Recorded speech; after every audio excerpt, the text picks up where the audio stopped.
Grande pyramide d'Égypte, les 7 vérités qui dérangent. Le mécanisme d'ouverture de la pyramide de Khéops. Auteurs Philippe Lheureux et Stéphanie Martin. Outre l'énigme de sa construction, la pyramide de Khéops recèle bien d'autres mystères, notamment en ce qui concerne son architecture interne. Aujourd'hui, nous allons nous pencher sur le rôle des 5 plafonds successifs qui coiffent la chambre du roi. La question est d'importance, car le granit utilisé venait de carrières situées à près de 1000 km de la pyramide, et certaines poutres dépassent les 60 tonnes. Ce dispositif devait donc forcément avoir une grande importance pour les constructeurs. À nous de le retrouver. Malheureusement, parmi les nombreuses explications fournies par les égyptologues, aucune ne semble tenir la route. Au départ, cette structure était censée représenter un djed symbolique. Mais manque de chance pour cette hypothèse, non seulement le djed était invisible et inaccessible, mais de plus, il comportait 5 niveaux au lieu de 4. Ensuite, il a été dit que cette structure servait à rehausser les chevrons afin qu'ils supportent moins de poids. C'est logique, mais les chevrons de la chambre de la reine s'en sortent très bien, tout en supportant beaucoup plus de poids que ceux de la chambre du roi. Dernière hypothèse en date, parmi celles qui peuvent sembler plausibles, la rehausse des chevrons permettait que la poussée qui en résulte n'endommage pas la grande galerie. C'est vrai aussi, mais il suffisait simplement d'éloigner légèrement la chambre du roi vers le sud pour éviter le problème, ce qui, au passage, était quand même beaucoup plus simple que de faire parcourir 1000 km à des poutres de 60 tonnes. Pour simplifier, j'ai réalisé une coupe schématique transversale de la chambre du roi avec un seul conduit visible. C'est cette coupe qui me servira de modèle pour démontrer à quoi servaient réellement les 5 plafonds. Dans un premier temps, vous pouvez constater que la voûte en chevron calcaire décharge la chambre du roi et les 5 plafonds situés sous elle du poids des niveaux supérieurs. Les 5 plafonds, appelés à tort chambres de décharge par les égyptologues, ne déchargent en fait rien du tout. Ils ne font que rajouter du poids sur le premier plafond de la chambre. Alors, pourquoi enlever du poids avec des chevrons pour ensuite en rajouter avec des poutres? Ce n'est quand même pas la momie avec ses petits bras musclés qui risquait de soulever le plafond. Voici à quoi aurait dû ressembler la chambre si le but était de réaliser un tombeau avec un plafond plat. Dans ce cas de figure, aucun risque de fissuration des poutres, car elles sont simplement posées sur les murs de la chambre. Des poutres plus légères auraient aussi pu être utilisées, et si la proximité de la grande galerie posait un problème, il suffisait d'éloigner légèrement la chambre du roi vers le sud pour y remédier. À titre de comparaison, la chambre de la reine est située au bout d'un couloir étroit, et ça n'a pas posé de problème. De plus, en éloignant légèrement la chambre vers le sud, elle aurait eu moins de poids à supporter du fait de la forme pyramidale. Les constructeurs le savaient, nous le savons, et pourtant ils ont opté pour une solution beaucoup plus complexe à mettre en œuvre. Sur cette coupe longitudinale de la chambre du roi, nous pouvons remarquer plusieurs éléments intéressants permettant d'y voir plus clair en ce qui concerne la volonté réelle des constructeurs. Tout d'abord, les 2 plafonds les plus bas sont les mieux finis. Le premier comporte 9 poutres, alors que le second n'en comporte que 8, sur une longueur légèrement supérieure à celle de la chambre du roi.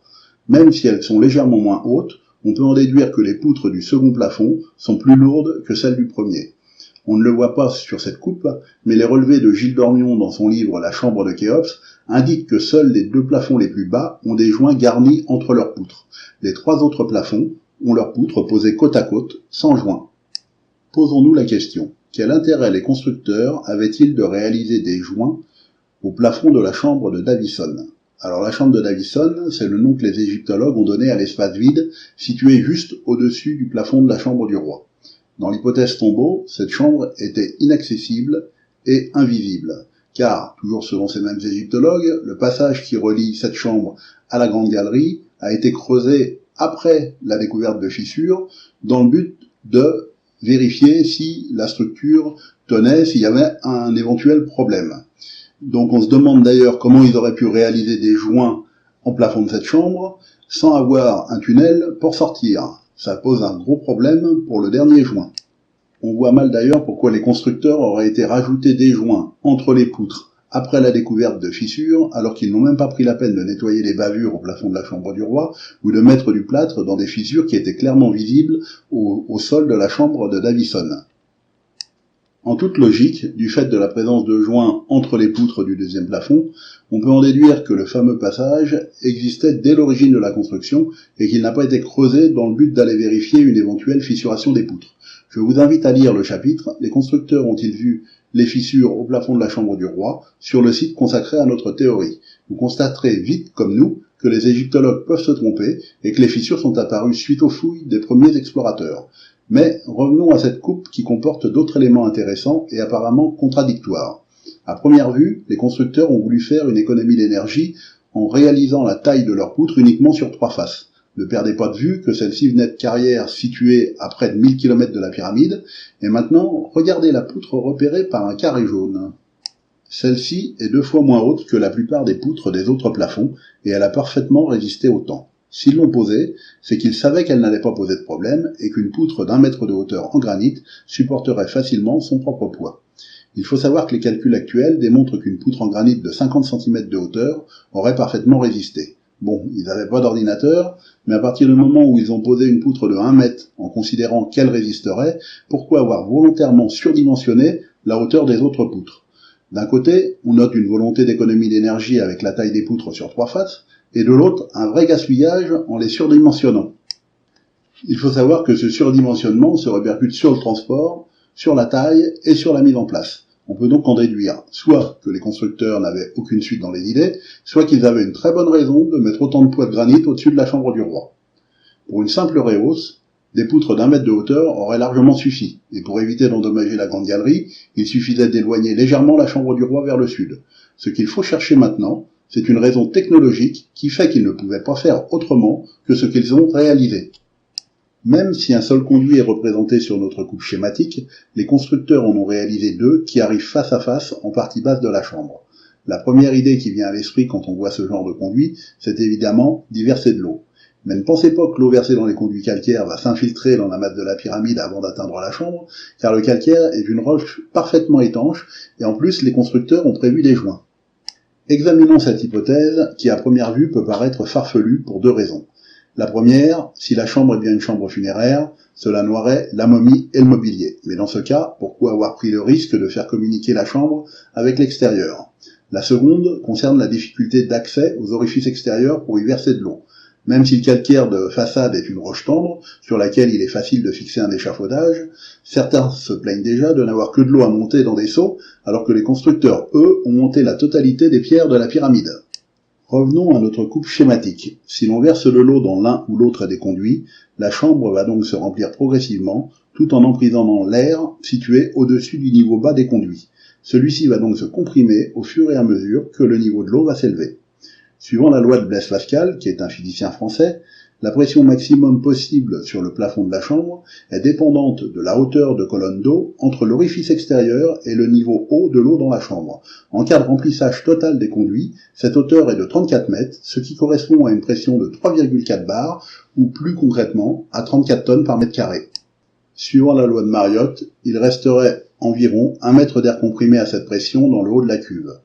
L'eau ne toucherait donc pas les poutres, mais la pression s'exercerait sur elles par l'intermédiaire de l'air comprimé.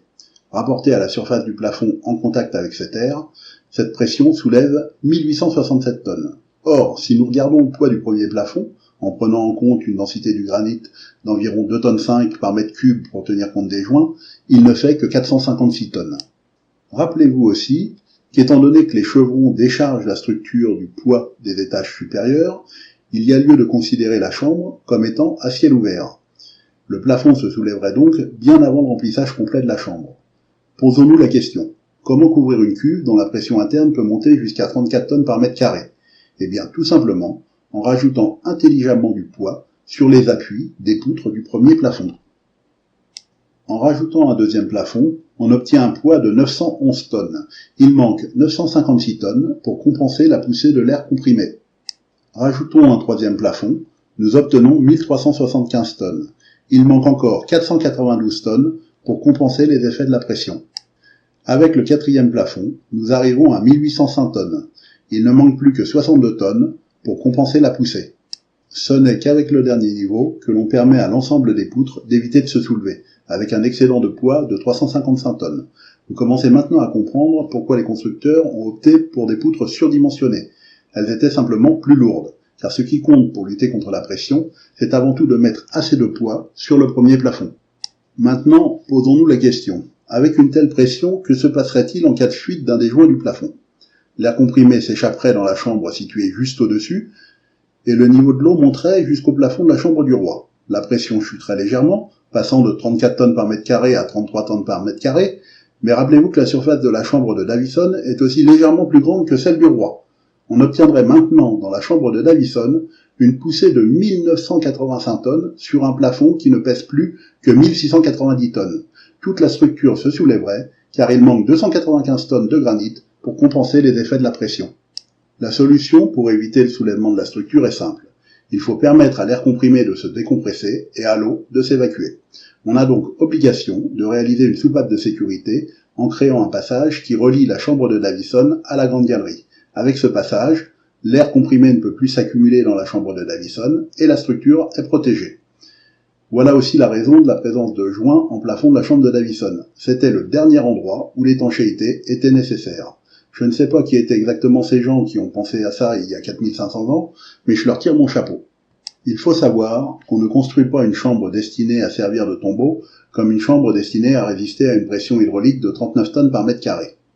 Pour la pression, il faut prendre certaines précautions afin d'éviter la destruction de la chambre. Nous venons de voir comment les constructeurs ont résolu le problème de la pression qui s'exerçait sur le plafond en rajoutant intelligemment du poids sur le couvercle et en réalisant une soupape de sécurité. Mais qu'en est-il de la pression encore plus importante qui s'exerce sur les murs ou sur le sol ? À première vue, aucun problème, car ceux-ci sont maintenus par la masse de la pyramide qui les entoure.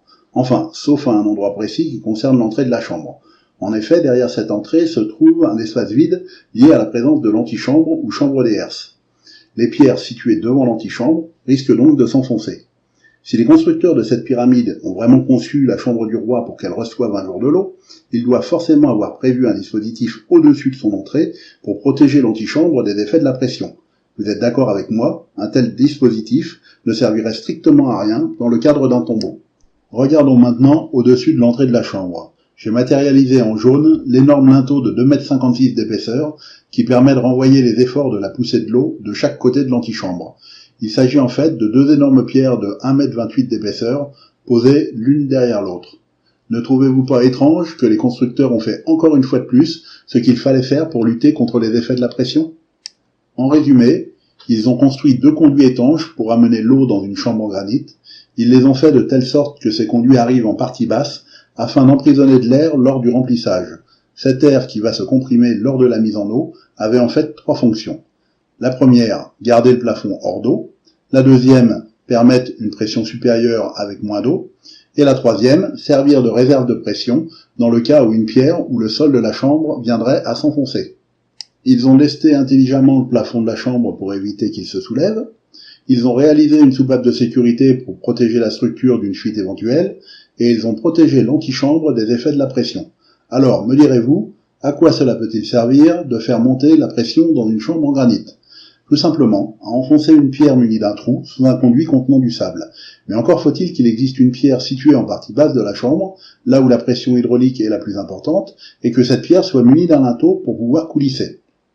Cette pierre devra de plus être située sur le mur nord et tomber pile en face d'un éventuel conduit vertical, matérialisé par une marque carrée visible en plafond de la chambre souterraine. Cette pierre existe-t-elle ? Oui, et je l'ai repérée en rouge sur la vue du mur nord. Étonnant, non ? Mais il y a encore plus étonnant. Les trois derniers niveaux de plafond indiquent fortement la présence d'une chambre secrète à proximité de cette structure. Chambre secrète qui serait bien sûr protégée efficacement par la soupape de sécurité. Comment j'en suis arrivé à cette conclusion ? Eh bien tout simplement en regardant le dernier niveau de poutre. Celui-ci est situé entre les chevrons et à ce niveau ne peut donc servir ni de réhausse ni de buton. Il sert bien sûr à faire du poids pour lutter contre les effets de la pression dans la chambre du roi. Mais pourquoi les chevrons n'ont-ils pas été mis un peu plus haut ? Et pourquoi les vides entre les deux plafonds situés au-dessus de la chambre de Davison n'ont pas été rétrécis ? Tout laisse à penser que les constructeurs ont prévu une chambre secrète située à l'est ou à l'ouest de cette structure et qui serait couverte par la prolongation des chevrons. Pour tout connaître de la position exacte de cette chambre, je vous invite à visionner la vidéo « Existe-t-il une chambre secrète au sein de la Grande Pyramide ?» Vous pouvez retrouver cette théorie dans le livre « Grande Pyramide d'Égypte, les 7 vérités qui dérangent », mais aussi sur le site www.grande-pyramide.fr ou bien encore sur la page Facebook « Le mécanisme d'ouverture de la Grande Pyramide » qui est dédié à cette théorie et où vous pourrez poser toutes vos questions. Bonne journée et je compte sur vous pour faire connaître cette théorie à vos amis.